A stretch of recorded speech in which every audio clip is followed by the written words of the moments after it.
व्हायच्या. घरी फकीर गेले, अलग ठोकली, भिक्षां देहि मा. तुकोबारायच्या कन्या भांडे घासीत होत्या. आईसाहेब भाकरी करीत होत्या. जिजाबाई, माय ए माय. माय शब्द किती गोड आहे बघा ना, आहे का नाही? हे आई ग, किती शब्द गोड आहे. मम्मी, असं पेट्रोल निघल्यावानीच नाही का, आहे का नाही? जसा जाळच निघलाय, जाळच. हो, आपल्याला सवय लागली घरच्याचा इटन शेजाऱ्याचा बांगनीट. हो, ते इंग्रज गेले तरी अजून त्याचे शब्द आपल्या बोकांडीवर टाळू रगडायत लागलेत. केस ठुले नाही डोक्यावर त्या शब्दाने. आपले शब्द वापरी जा, वापरी जा आपले शब्द. लय ताकद आहे शब्दात आपल्या. माझा मराठाची बोल कौतुके, अमृताती ही पैजा जिंके, आणि आयशा अक्षरे रसिके मिळवीन. हे मराठीचे नगरी, ब्रह्मविद्येचा सुकाळू करी. आळंदीतल्या मालकांचं वाक्य राजू हे. बाकीच्या भाषा शिकू नका असं म्हणत नाही, पण घरी बोलत असताना आपल्या बोला ना, बोला ना, आपल्या बोला, आपल्या बोला. काय जिभेला किडे चावतात का आपल्या? आपलं जतन केलं पाहिजे, आपलं जतन केलं पाहिजे, मग वाढत असतो धर्म. असो. माय, दारात एक बाबा आलेत. आईसाहेब पलिकून होत्या, भाकरी टाकू लागल्या. सगळं पीठ काठ होती तरी चिल्यालं. काय त्यांचा महिमा वरून वारंवार सांगतोय. विचारलं, बाई कसे दिसतेत ग ते बाबा?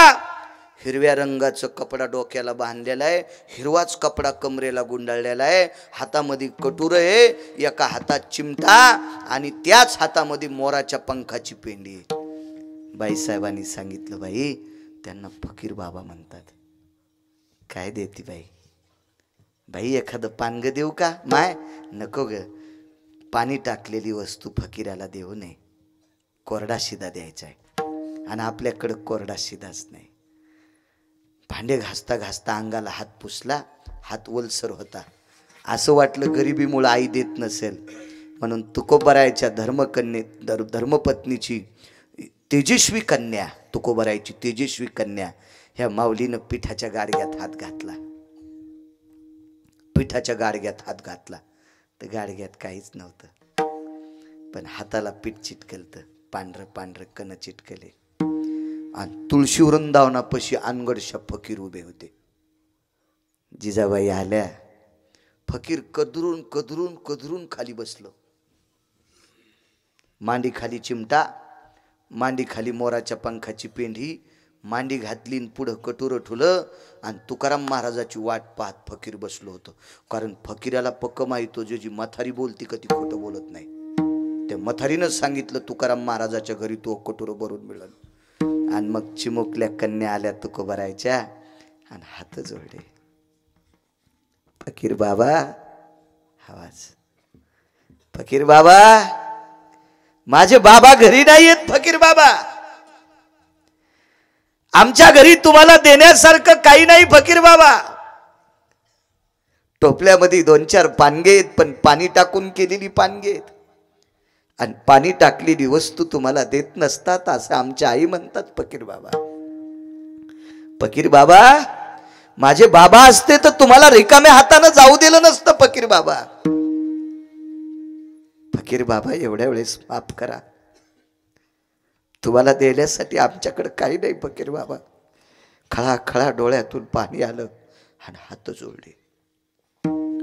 फकीर त्या चिमुकल्या मुलीकडे पाहत होते. काय सात्विकता आहे, काय धर्मशीलता आहे, काय पावित्र्य, काय वाणिज्य शक्ती आहे. चिमुकली कन्या असताना माझ्या भारत देशातली, माझ्या महाराष्ट्राच्या मातीतली माझ्या तुकोबारायची कन्या एका फकीराला हात जोडते, सांगते, दादा आमच्याकडे तुम्हाला देण्यासाठी काही नाही, आम्हाला माफ करा. आईनं सांगितलं होतं, बाई फकीर हा ब्रह्मवेत्याच्या अधिकाराचा असतो, आणि हा जर रिकाम्या हाताने गेला तर आपल्याला शाप देईल, म्हणून हात जोडले. फकीर बाबा, आमच्याकडे काहीच नाही, काहीच नाही. नुसतं फकीर बघत होता. आणि हात जोडल्याच्या नंतर हाताच्या खाली फकीर बाबाचं कटोर होतं. फकीर बाबाचं कटोर. मगरजी हाताला चिटकलेले काही कण त्या कटोऱ्यात पडले. तर फकीराचं कटोर भरून ओतू गेलं, सांडून गेलं कटोर, सांडून. त्या फकीरानं सांगितलं, बहनजी आता मैं आता. जी फकीर बाबा या. फकीर बाबा आम्ही काही देऊ शकत नाही, तर आम्हाला आशीर्वाद देऊन जा. आम्ही गरीब माणसं आहेत फकीर बाबा, आम्हाला आशीर्वाद देऊन जा. जी बहनजी आता मैं. आणि मग फकीर बाबानं बसल्या उठल्याच्या नंतर कटोऱ्याला हात लावला तर कटोरं जड झालं. खाली पाहिलं, इन्शाल्लाह ला इलाही ला इल्ला रहीमिल्ला बिस्मिल्लाह इंशाअल्लाह ला इलाही ला इल्ला. आप तुकाराम है बहन जी, आपका नाम तुकाराम है. चिमुकल्या कन्येनं सांगितलं, फकीर बाबा तुकाराम महाराज माझे बाबा आहेत. कटोर खाली टेकलं,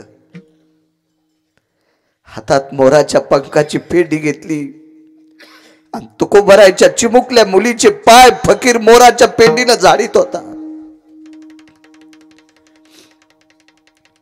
तुकाराम महाराज किती श्रीमंत आहे त्याचं काय डोकं लावावा. ज्या तुकोबरायच्या कन्येनं एका वारकऱ्याच्या पोरीनं भरलेला हात झटकल्याच्या नंतर, एक कणभर पीठ भरल्याच्या नंतर फकीराचं कटोरं भरतंय.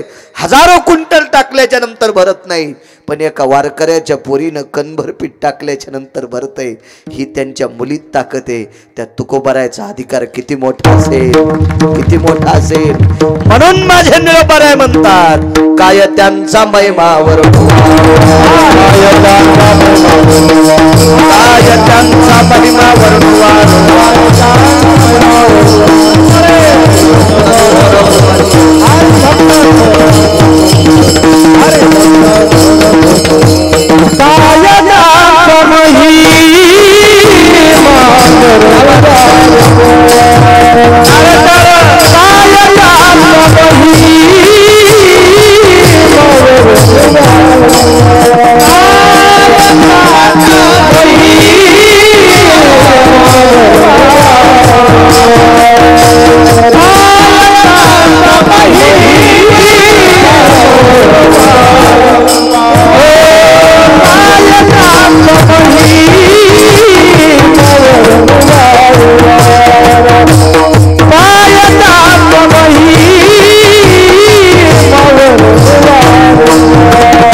माझ्या संतांचा आहे राजांनो. म्हणून निळोबाराय म्हणले, मी किती वर्णन करू. एका घरी माझा पंढरपुरातला मालक आला.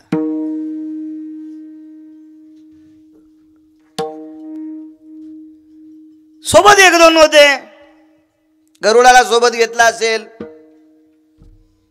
अजून कोणी एखादा सोबत असेल, पण वारकऱ्याच्या रूपात आल्याबरोबर पाय धुवायला पाणी दिलं, बसायला टाकलं.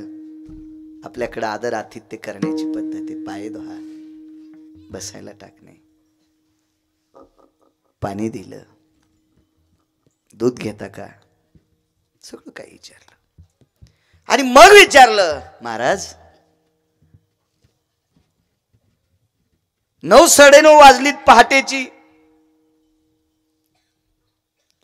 तासा 2 तासात स्वयंपाक होईल, आपण जेवून जा. अरे बा, असं ज्यांच्या घरी गेले त्या वारकऱ्यांनी घरी आलेल्या वारकऱ्यांना असं म्हटलं, जेवून जा म्हणजे जेवून जा. ठीक आहे म्हणले. काय करायचं जेवायला म्हणले, पुरणपोळीचा स्वयंपाक करा. वा, लक्ष्मी जी मालक, जी म्हणणारी बाई तुमच्या तिथं कोणी बसलेली आहे का नवऱ्यानं आवाज दिल्यावर? कोणी एखाद्या शेजारणीनं सांगा, नवऱ्यानं आवाज दिल्यावर ही बाई जी म्हणती, मी तिच्या चपलाच्या पाया पडतो. चपलाच्या पायावर पाणी टाकून ते पाणी पिईल, चपलाच्या पाया पडतो, जी म्हणती की एखादी बाई. आणि काय येडेवानी करता, सक्रातीच्या दिवशी इशीच गाडगे घेऊन फिरता.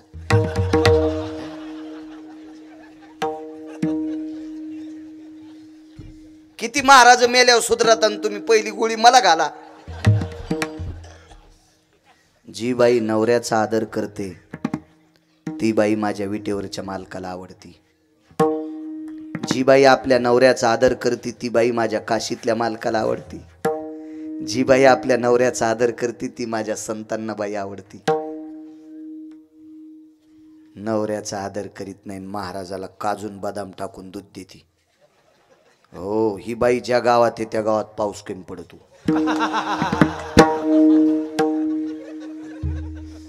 हे अल्ताफजी गलत काम है, ये सही काम नहीं हो.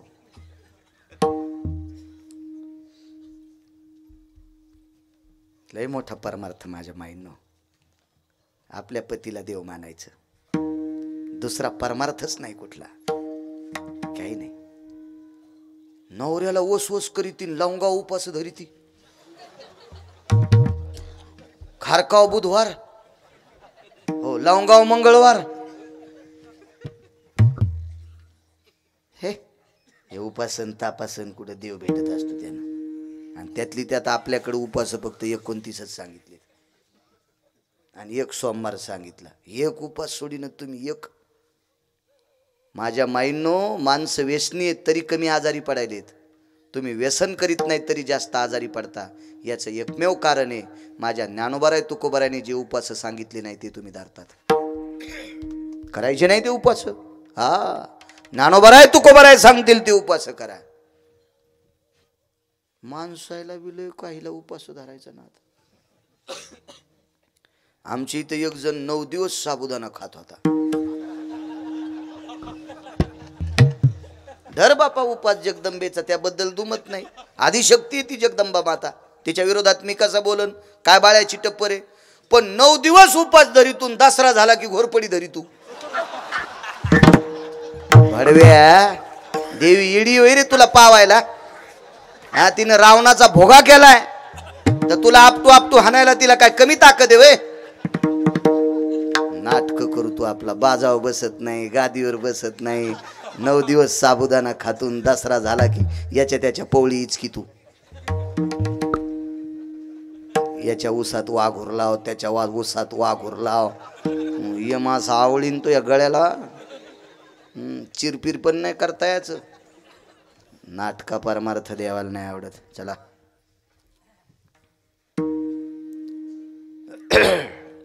लक्ष्मी जी शब्द आला, सरपंच जी मालक, वारकरी आलेत, पुरणपोळीचा स्वयंपाक करा. आणि त्या काळात पुरणपोळी करणं म्हणजे फार कठीण होतं. मी असं घरी गेलो की सकाळी स्नान केलं की गडबडीत आमच्या घरच्या एका ताटात 1 लहानशी पुरणपोळी, त्याच्यावर 1 चमचाभर तूप. भाई काही म्हणा पण तुम्ही एवढं खाच. मी म्हणलो काय? नाही म्हणे 11 दिवस नियम आहे तुम्हाला, रोज सकाळी 1 पुरणपोळी द्यायची. आणि म्हणलो रोजची रोज पुरण कवा शिजवायली? नाही म्हणली मागच्या महिन्यातच शिजिल. तर या बा, माझ्या बायकोर घेतल्यावर तुमची लय खसखस पिकली.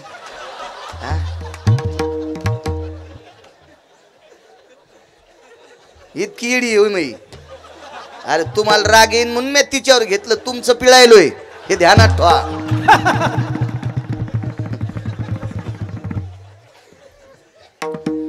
मी म्हणलं 11 दिवस मला पुरणपोळी देणार, रोजची रोज कुठं ती म्हणली एकाच दिवशी शिजवलं फ्रीज मध्ये ठेवलं. चला का गोडे सुविधा आहेत, त्याच्यातलं कितपत योग्य कितपत अयोग्य आपण काही विज्ञानातला तज्ज्ञ नाही, आयुर्वेदातला तज्ज्ञ नाही, तुम्ही तुमचं ठरवा. पण त्या काळात ह्या सुविधा नव्हत्या. पुरण पात्र नाही, काहीच नाही, पाटावर उठा. सासूबाईनं पुरण शिजिलं, बाकीचं करत होत्या. सुनबाईला सांगितलं सुनबाई पुरण वाटा, आणि पुरण वाटताना ह्या घरी आलेल्या 4 जणांनी पुरण वाटणारी बाई पाहिली. ती त्या वारकऱ्याची सून होती. ती त्या वारकऱ्याची सून होती. नुकतंच 6 महिन्यापूर्वी त्या वारकऱ्याच्या मुलाचं लग्न झालं. 6 महिन्यापूर्वी लग्न झालं. डोकं भरून पदर घेणारी बाई होती. तुम्ही राहू द्या, तुम्हाला आता कुठे ऊन लागायले, घेऊ नका. तुम्हाला एकूण एकीची शपथ आहे, नका पदर घेत जाऊ. घेत जाऊ नका, काय काम नाही. नाही राहू द्या. मला असं वाटतं ज्याची बायको पदर घेत नाही का त्यानं पदराचे पैसे मातीत घाली जाऊ नका, तिथूनच कापून आणि जा. तिथूनच कापायचा ते पदर आणि म्हणायचं आमच्या बायकोला जमत नाही, तिला पहिल्यापासूनच होंडराचा नाद आहे. काय का तलवार घेऊन सांगावं यायला का 9-10 बंदुकी संगत हो. कशाला सप्ते करायचे? खपक्या पाकिट महाराजाला द्यायचं, ते श्रीमंत करायचा, आणि तुम्ही सोनाराच्या नळी फुकणी सारखे तसेच इकून हवा तिकडे गेली, रिकामे फट उपरनं झटकिलं की. घेत जा सप्त्यातून काहीतरी, घेत जा पदर. तुम्हाला एक सांगू माझ्या माईंनो, तुम्ही म्हणता मेला आमच्यावर काऊन बॉम्ब टाकायला, मुळीच नाही. माझा आणि तुमचं काही वैर नाही, पण माझ्या संप्रदायानं तुम्हाला डोक्यावर घेतलंय. माझ्या वारकरी संप्रदायातल्या 18 संतांपैकी एका संतांनी देशाची सर्वात मोठी संपत्ती काय असेल तर स्त्री म्हटलंय. ज्या घरी कुलस्त्रिया राज्य राणी व संपत्ती. कुलवान घराण्यातली स्त्री या देशाची संपत्ती आहे, श्रीमंती आहे. हा शब्द माझ्या संतांनी तुमच्यासाठी खर्च केलाय. माझ्या माईंनो, 2 गोष्टी झाकलेल्या असल्या पाहिजे, एक लक्ष्मी आणि दुसरी देशाची स्त्री. पैसे डायरीच्या पुढून ठोत जाऊ नको सोमळ्या, कोणी चपका हानीन रे. 2-4 500च्या नोटा असल्या की पुढं ठोतू. अरे लोकायला 10-10 हजाराचे बुटाड येत, आणि काय 2-4 नोटा डायरीच्या पुढून ठोतू भांगिऱ्या. पैसे झाकून ठेवले पाहिजे, आणि या देशाची स्त्री अंग भरून वस्त्र घातलेली पाहिजे. इतकं मोठेपण आहे याच्यामध्ये, फार मोठेपण आहे, फार मोठेपण. असो, स्वयंपाक आटपला, रांगोळ्या लावल्या, गरम गरम पोळ्या पात्रात वाढल्या. जुन्या काळातल्या बाईनं केलेलं पुरण, वाटून घाटून जायफळ टाकलेलं, ते काय पुरण असेल, काय पुरण. आता 3ऱ्या शिटीत डाळ चिप, नाही तर पहिलं पुरण 40 मिनिट गदगद गदगद गदगद गदगद गदगद गदगद गदगद करीत होतं. आता 3 शिटीतच डाळीचा असा घसात दाबीत आहे कुकर. चेप चेप चेप, बोंबलू नकोस पाय. डाळ शिजत नाही, फुटती. एका मोठ्या माणसाचं वाक्य, कुकर मध्ये भात असल वरण असल पकत नाही, फट्टा बोले फट्टा. म्हणून 2.25 लाख कोटीच्या घरात म्या गाडग्यात वरण शिजलेलं पाहिलं. मी म्हणलं साहेब नाही, म्हणले आमच्या इथं कुकर तिथे पोटमाळ्यावर ठेवले. 2.25 कोटीचं घर आणि गाडग्यात गॅसवर वरण शिजायले.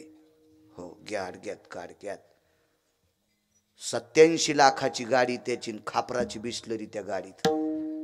हे मोठाले लोक जुन्यावर आलेत, मोठाले लोक जुन्यावर आलेत.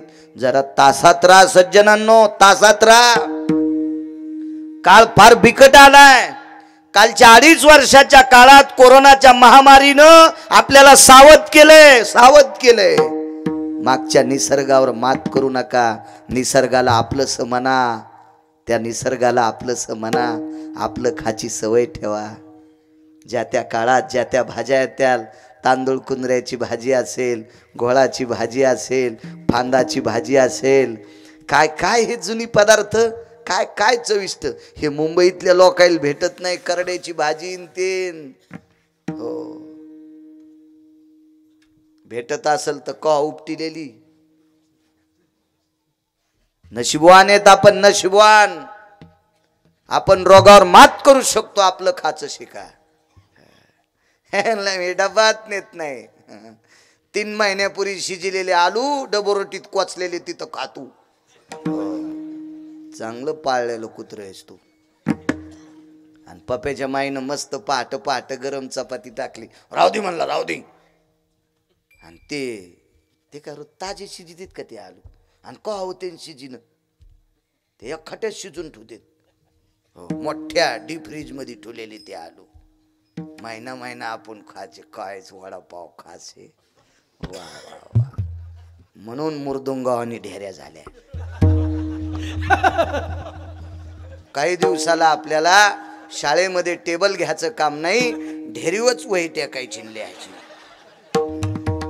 चांगलं शिका खायचं.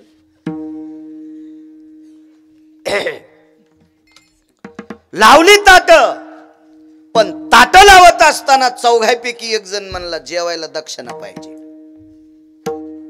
तर जो जेव घालणारा व्यक्ती होता का काय त्यांचा महिमा. बरोबर टायमाला सोडतो, तुम्हाला ताण देणार नाही. कुठं पाप घेऊ तुमचे 10-5 मिनिटं शिल्लक घेऊन. आहे का नाही. उघड डोक्यावर पाप पडायचं मला. तुम्ही कीर्तनात जास्त वेळ जर बसिले तर.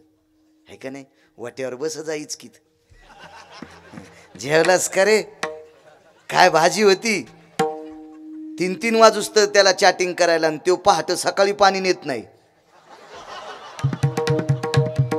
आणि त्या हरामखोराला तुम्ही चॅटिंग करता. इतका अमूल्य वेळ त्या नालायकासाठी मातीत घालता. वेळ परमार्थात घाला. विठ्ठला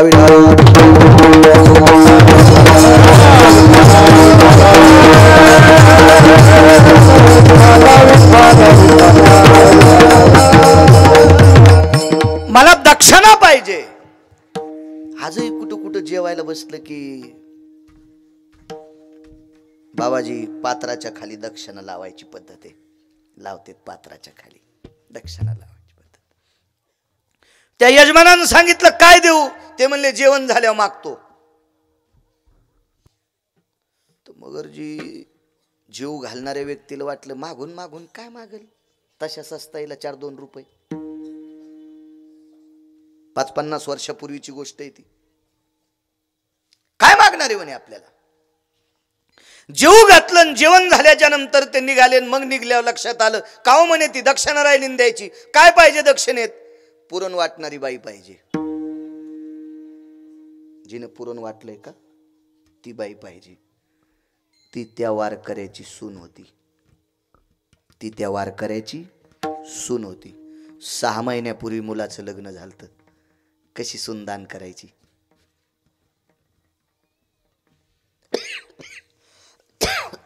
वारकरी देवघरात गेले. रडू लागले.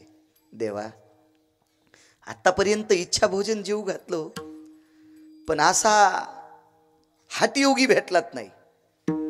म्हणजे असा हट्ट धरणारा कोणी माझ्याकडे आलात नाही. आणि त्यांनी सरळ माझी सून मागावी. देवा द्यायला काही हरकत नाही हो, पण सासऱ्याला सून दान करण्याचा अधिकार नाहीये. शास्त्रात वेदात पुराणात याला आधार नाही. सासरा सुनबाईला दान करू शकत नाही. ही धर्माची परंपरा आहे. याच्या पलीकडे सांगू का. नवऱ्याला सुद्धा बायको दान करण्याचा अधिकार नाही. कारण शास्त्र असं सांगतंय लालनात पालयन्ते भार्या ताडनात नैव पालयन्ते भार्या. लालनात पालयन्ते भार्या.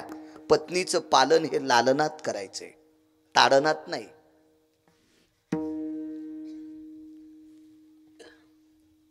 आपल्या पत्नीला सांभाळत असताना एक धर्माचं ज्ञानोबारायांनी एक ओळी खर्च केली. हे असो वनिता आपुली कुरूप जरी झाली भोगिता तेची भली जिया परी. आपली बायको कुरूप जरी झाली भोगिता तेची भली जिया परी. तिला देवी मान, तिला जगदंबा मान, तिला लक्ष्मी मान, तिला सर्वस्व मान आणि तिचा स्वीकार कर, असं धर्म सिद्धांत आहे. तिला दान करण्याचा नाहीये. रडत बसले. बाईसाहेब गेल्या. काय झालं काय नाही म्हणे. आज आलेल्या वारकऱ्यांनी आपल्या सुनबाईला मागितलं. त्याही नवऱ्यापाशी रडत बसल्या. काय करावं, कसं शक्य. ती बाई भांडेच घासीत होती. ती सुनबाई भांडे सगळे जेवल्याच्या नंतर भांडे घासत होती ती. मग नंतर तिचे मालक बाहेरून आले. का ग म्हणे आई बाबा कुठे. काय म्हणे मध्ये असतील. तू भांडे घासायली ते सगळे महाराज झाडाखाली, एक महाराज उन्हालाच उभा आहे. ते महाराज पंढरपुरातला मालक होता. फक्त वेश वारकऱ्याचा घेतलेला होता. ते महाराज कस काय उन्हात येत ग. काय म्हणे मला काही माहित नाही. ती कशाला बोलत नवीन पोरगी.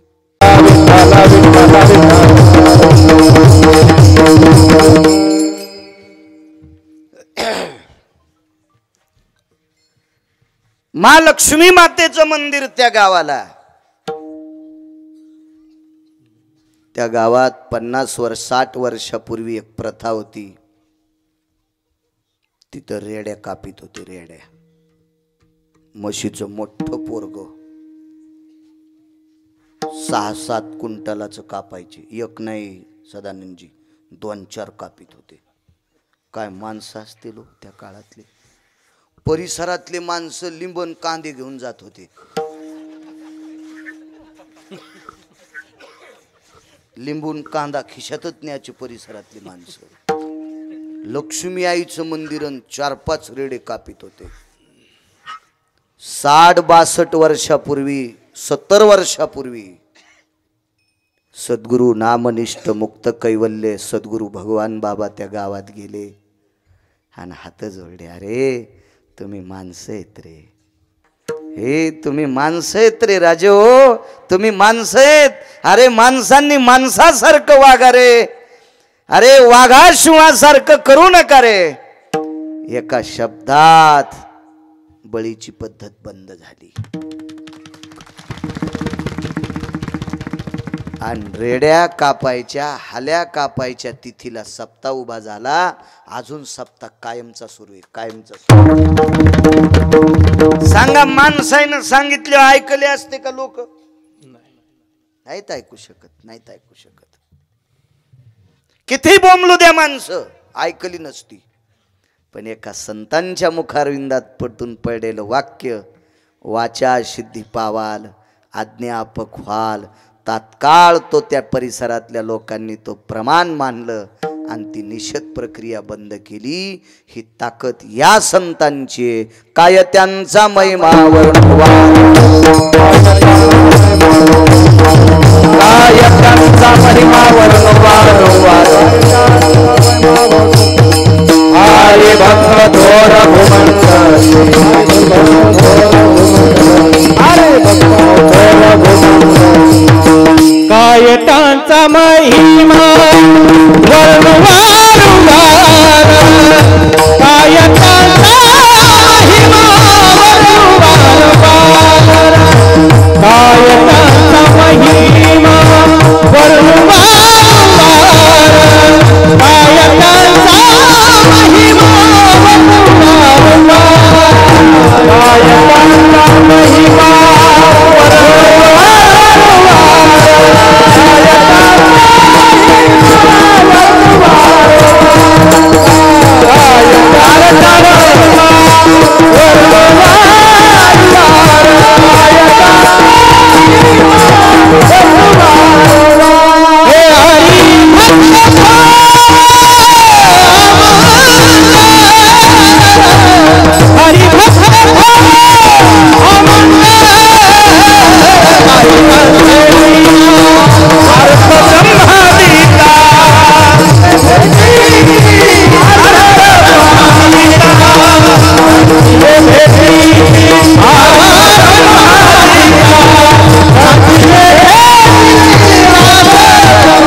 कशा करता ही ताकद आहे माहिती का?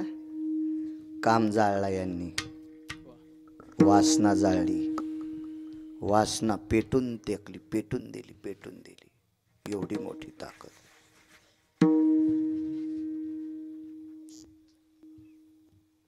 मी मागे पारगावला कीर्तनाला गेलो.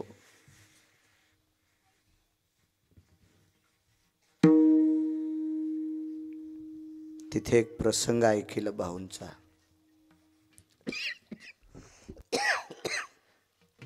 शेवटच्या टप्प्यात भाऊ थोडेसे आजारी पडले, वामन भाऊ, आणि एक ऑपरेट करायचं डॉक्टरांनी ठरवलं. मी गहिनीनाथ महाराजांकडे बसलो होतो. गहिनीनाथ महाराज खेडकर, त्यांनी मला प्रसंग सांगितला. काटे आले अंगावर, काटे. हॉस्पिटलमध्ये गेल्याच्या नंतर नागरेबुवा छोटंसं ऑपरेशन करायचं ठरलं. ते ऑपरेशन केल्याच्या नंतर माळ निघली, माळ. ती माळ युरियाच्या गाठीची होती.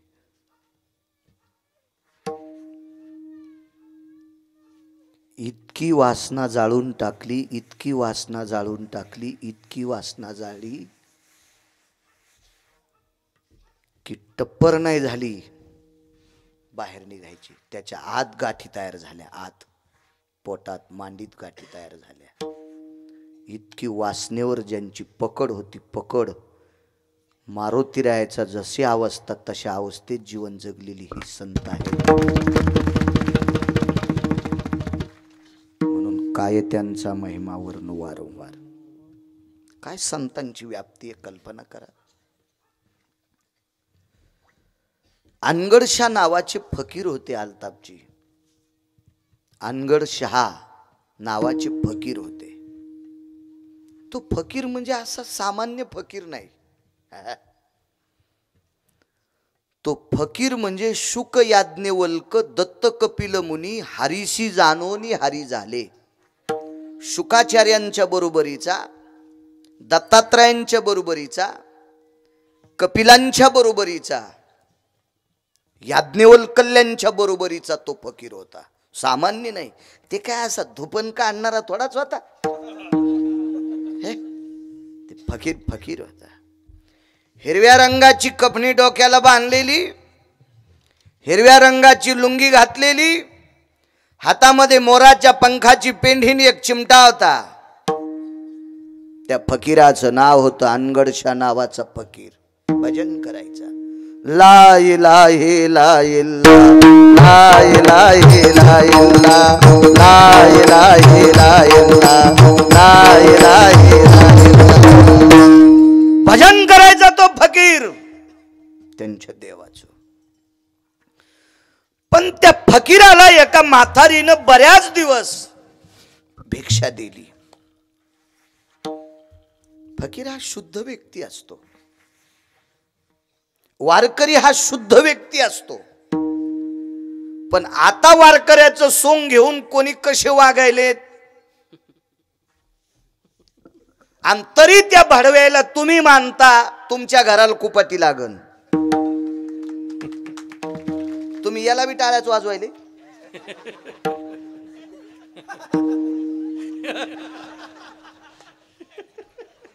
तुम्हाला एक सांगू का राजू, एव्हा गुन्हा करणाऱ्यापेक्षा, चुका करणाऱ्यापेक्षा चुका सहन करणारा हरामखोर असतो.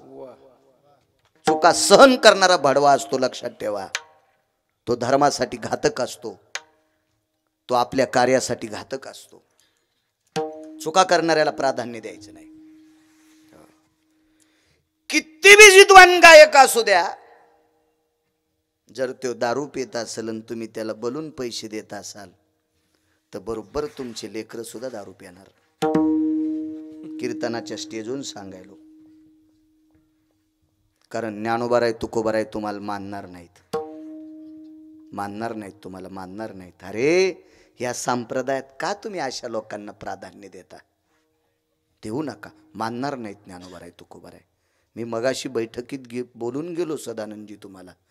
की हा संप्रदाय निष्ठावंत लोकांनी टिकवलाय.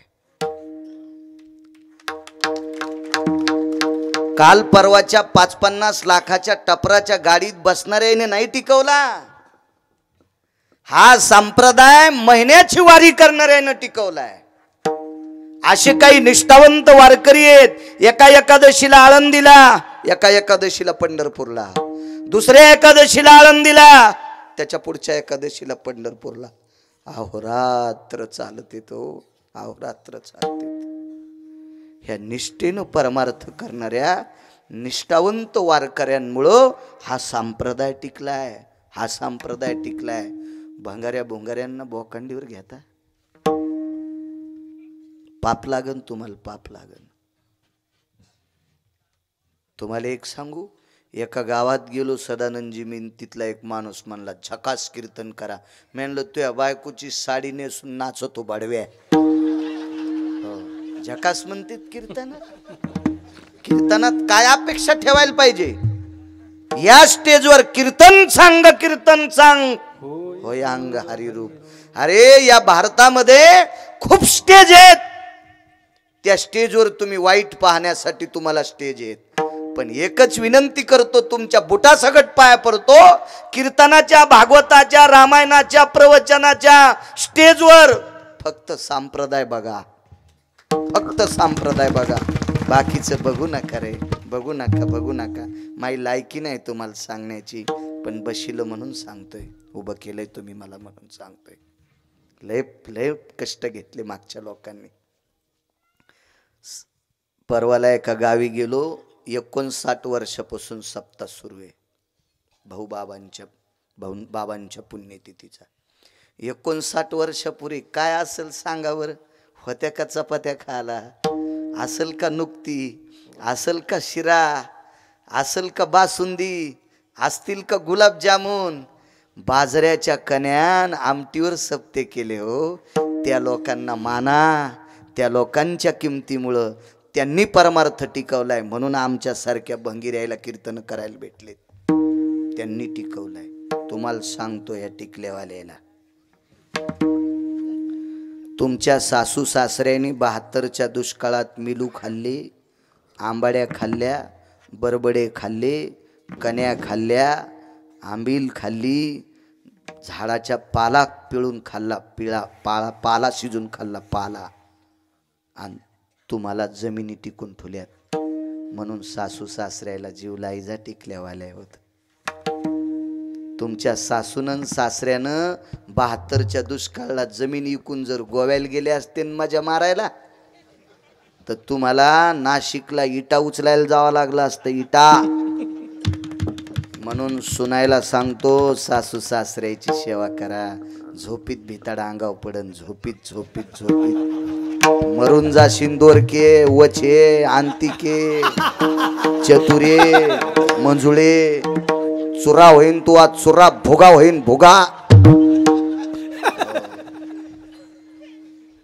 सगळ्यात मोठा परमार्थ तो आहे, सगळ्यात मोठा. वागणं हा सगळ्यात मोठं श्रेष्ठ काम आहे. चला, अंगरशा फकीराला बऱ्याच दिवस भिक्षा दिली, पण रगील फकीर होत ते.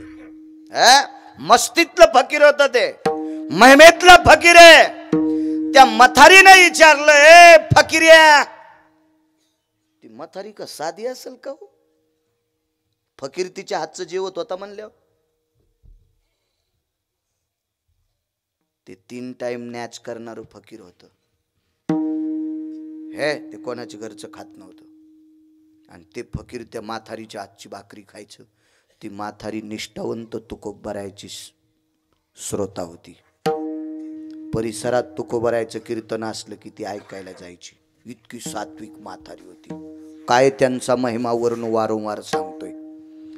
माथारीने विचारलंय, फकीरा पाया कम पडत नाही रे कोणाच्या? ते फकीराला मराठी कळत होती, पण बोलत हिंदीत होतो. ए बुढ़ी, मैं किसी के पैर नहीं छूता बोले, मैं किसी के पैर नहीं छूता, नहीं झुकता बोले किसी के पैर के ऊपर. काऊन नाही वाकत रे? हे मला आवडतच नाहीत म्हणे. तर म्हातारी म्हणली रगिलीस इतकं काय तुझ्याकडं? तो फकीर म्हणला ये बुड्ढी, हर दिन तू यही सवाल करती मुझे, क्यों नहीं झुकता, क्यों नहीं झुकता? मैं अभी झुकता बोले, एक कटोरा भर के किसी ने देना बोले, आटा अनाज देव, आटा देव, कुछ तो कुछ ये भर के देव बोले. कटोरं होतं फकीराकडं, त्याच्यात 2.5 किलो धान्य बसत होतं. ताडाच्या झाडाचं कटोरं असतंय ते. जिनच्या पॅन्टीवाल्यान उग ऐका, हे तुमचं काम बहिऱ्या माणसावानी, बहिरे दोनदा हसत येत, एकदा पुढचा हसल्यावर एकदा कळाल्यावर.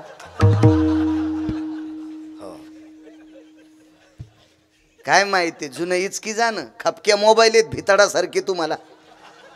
इचकी जा त्याच्यातलं जुनं पाहत जाणं. देव कल्याण करीन राजे हो, तुमचं कल्याण करीन हो. हा ते कटोऱ्या घेतलंय बुड्ढी, हे जो कोणी भरून देईन मी त्याच्या पाया पडतो. म्हातारी म्हणली जाय, गंजा श्रीमंत लोक आहेत, जाय त्याला माग. तर त्या काळातला एक फार मोठा श्रीमंत व्यक्ती होते चिंतामणी देव. ते बाप्पा गणपतीचे उपासक होते. बाप्पा गणपतीचे उपासक. गणपती त्यांच्या हातानं म्हणे नैवेद्य जेवत होते. एवढे अधिकारी होते ते, महात्मे होते लोक, सामान्य कसं म्हणता येईल त्यांना, फार मोठी लोक. आणि त्यांच्या दारात फकीराने अलग टोकली, रसुल्ले ला इलाही भिक्षा देवा. मधलं सोडून देतो, जाऊ दे आपण पटकन जागेवर येऊ. भिक्षा मागितली. चिंतामणी देवाच्या लक्षात आलं, फकीर आला गडे. फकीर बैठकीतून पाहिलं तर फकीर दिसला. भगवान सूर्यनारायणाच्या प्रकाशाला लाजविल इतका तेजस्वी फकीर होता तो, इतका तेजस्वी. आचरणाचं तेज असते, आचरणाचं.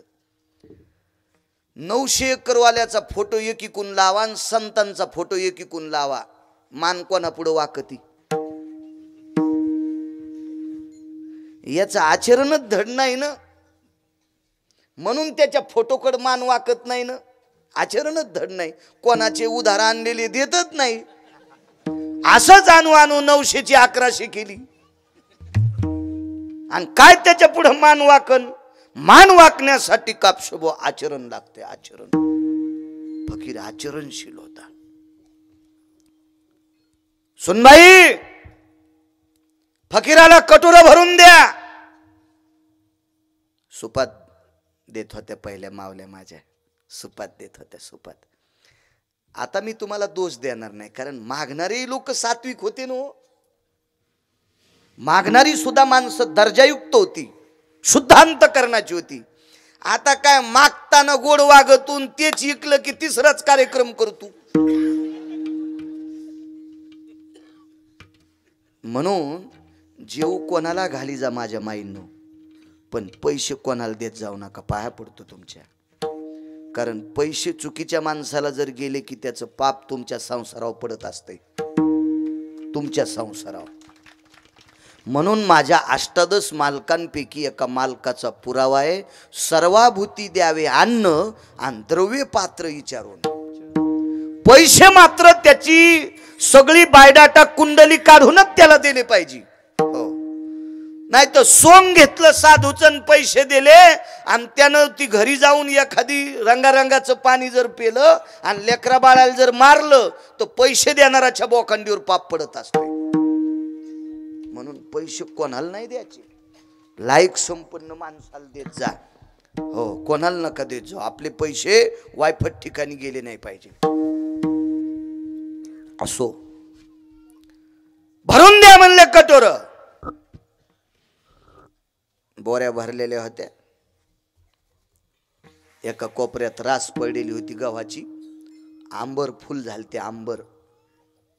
आंबर असतो घरात आणि पेव असतो दारात. पेव दारात असते आणि आंबर घरात असतो.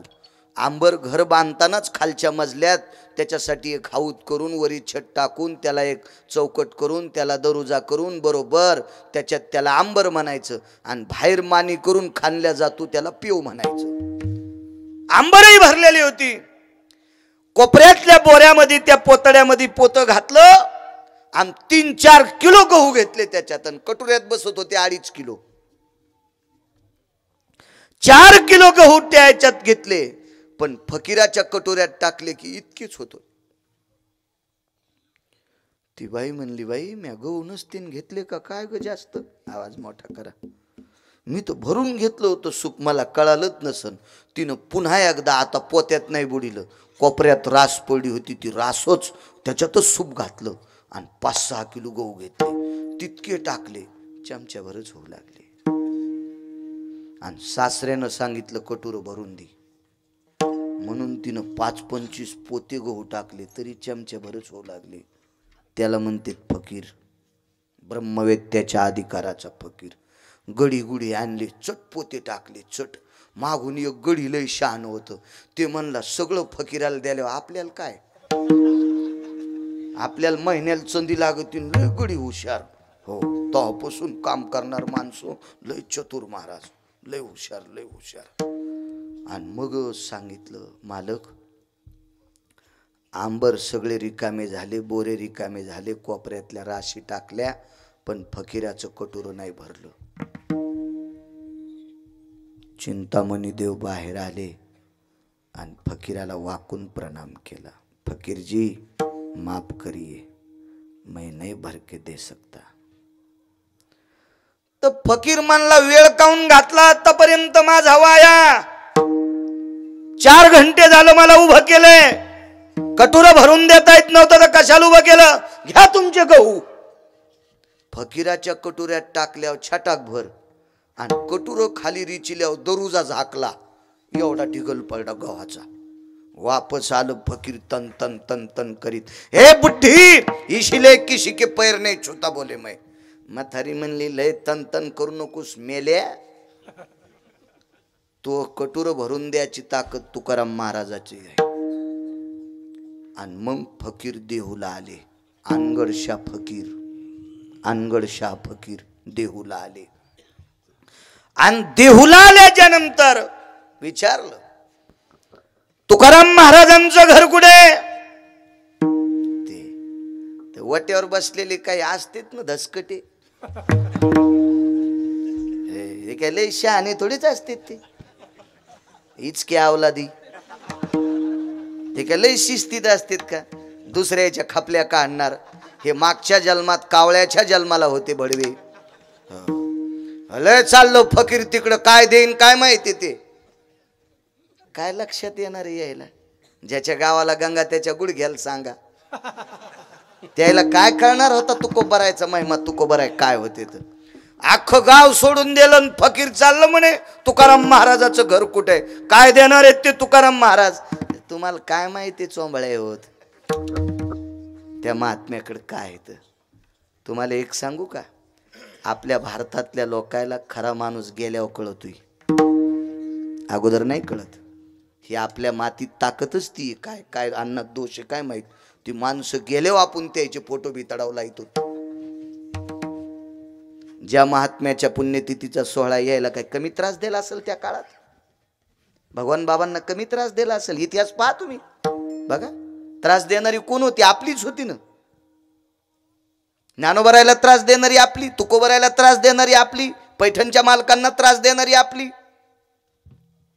आणि कधी लक्षात ठेवा, मी दुपारी सुद्धा सांगितलं, आपल्या धर्माला बाकीच्या धर्मियांचे कसल्याही प्रकारची भीती नाही. आपल्या धर्मातले काही जे भडवे आहेत त्यांच्यापासूनच धर्माला कलंक. साखरपुड्यासाठी कुत्रं गेलं, बैलगाडीनं साखरपुडा जात होता आणि कुत्रं गेलं संग.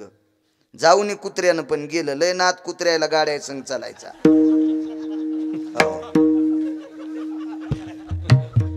पाचोडला बाजाराला बैलगाडी चालली की निघलंच कुत्रं शेपूट हालीत, आणि पुढच्या गावातलं कुत्रं दिसलं की मग आखा खाली चलत. इकडं चाक त्या कुत्र्याला आणि इकडं चाक ह्या कुत्र्याला मधात येऊ देत नाही, पुढून बैल येऊ देत नाही. तर ते पुढच्या गावातलं कुत्रं म्हणलं, बाहेरीन तू सोय पाहतो. ते म्हणलं, आलो असतो पण बैलाला गाडी वडणं. असे लय कुत्रे म्हणतात, मीच गाडी वडितो, तू उद्या मरण, गाडी चलतीच सुंबळ्या. ते कुत्र साखरपुड्याला गेलं, साखरपुड्याला गेल्याच्या नंतर मालकापाशी शेपूट हल्लं लागलं. पोरीच्या बापाच्या लक्षात आलं आपल्या युवायाचं कुत्र आहे. मग पोरीच्या बापानं टीलचं टोपलं, त्याच्यात लिटरभर दूध, 2 पोळ्या कुस्करल्या. टब्या नाव होतं कुत्र्याचं. त्या टब्यानं 2 चपात्या लिटरभर दूध असं चपकून आणलं. आणि मग पोरीच्या बापाने व्यायला सांगितलं, व्याही रस्त्यान चोर मारतेत, आजचा मुक्काम करा, पहाट 5 वाजता तोंड धुतल्यावर गाड्या काढा. आणि मग त्या कुत्र्याच्या मालकानं सांगितलं, टब्या आम्हाला मुक्काम करायचा, तू जाय बरं वाडा सांभाळायला. आणि मग कुत्र वापस आलं. कुत्र वापस आल्यावर दारापुढं गादी गिदी टाकलेली होती. अहो लय कुत्रे नशिबवान आहेत, लय कुत्रे नशिबवान आहेत. आणि बऱ्याच कुत्र्याला पण कळत नाही कुत्रे कुठे बसवा. 55 लाखाची गाडी घेतली एका कुत्र्यानं ते गाडी चालवायला, आणि मालकाच्या सीटवर कुत्र बसलेलं होतं. म्हणजे बऱ्याच कुत्र्यांना पण कळत नाही कुत्रे कुठं बसवा. 55 लाखाची गाडी घेतली बाप म्हशीच्या कोठ्यात, आणि कुत्र माल सीटवर बसलेलं. असे काही काही कुत्रे आहेत. होता आलाय त्याचा पण. आणि मग ते कुत्र तिथं बसलं. तर मग गल्लीतले कुत्रे आले, म्हणले, टब्या काय झालं रे? सरे तोडेन त्याचे लोळगे. कुठं गेलता? साखरपुड्याला. अरे माणसं आगाव आहेत म्हणला, तू माणसाच्या कशाला नादी लाग तू, आणि कशाला गेला म्हणला माणसाच्या साखरपुड्याला. मोगड्या वासा म्हणला, माणसानं दुधन पोळी खाऊ घातली. मग इतकं कोण तोडलं? आपल्याच भावकीनं.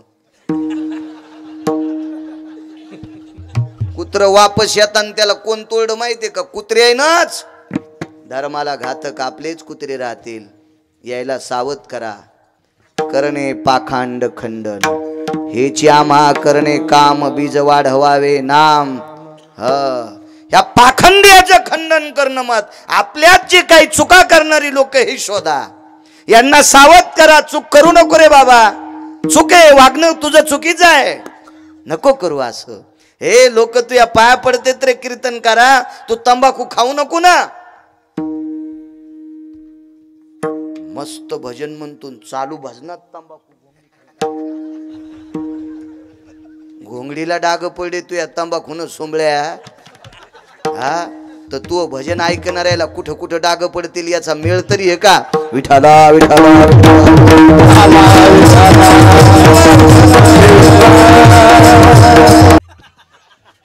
तुम्हाला काल्यापस्तूर राच हिशोबात बोला.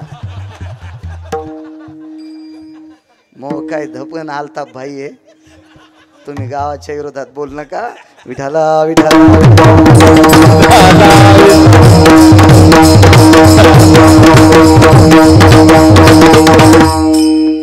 पंचक्रोशीतून आलेली माझी मायमाऊली श्रोते सज्जन, तुम्हा सर्वांच्या चरणी गिरगाव करायचा, नाक घासून प्रणाम. कारण श्रोत्याचा देव तुम्ही आहात. आणि मी तुम्हाला प्रणाम करतोय नवल नाही. माझ्या आळंदीतले मालक तुम्हाला शंकर म्हणतात. प्रभू तुम्ही महिषाची मूर्ती, तुमच्या चरणी प्रणाम. गान सम्राट, गान कोकिळा, 151 बळी असणारे गायन क्षेत्रातले विद्वान प्रकाशजी महाराज नागरे महाराज, तथा आदरणीय आमचे हरिभक्तीपरायण कापशे महाराज नागरे महाराज, इथं विनेकरी बाबापासून याकडेपर्यंत हरिभक्तीपरायण आमचे आदरणीय सदानंदजी मगर महाराज, सर्व संस्थेचे विद्यार्थी, तुम्हा सर्वांच्या चरणी गिरगाव कराचा प्रणाम. इथे जवळच असलेलं अधिष्ठान जाज्वल्य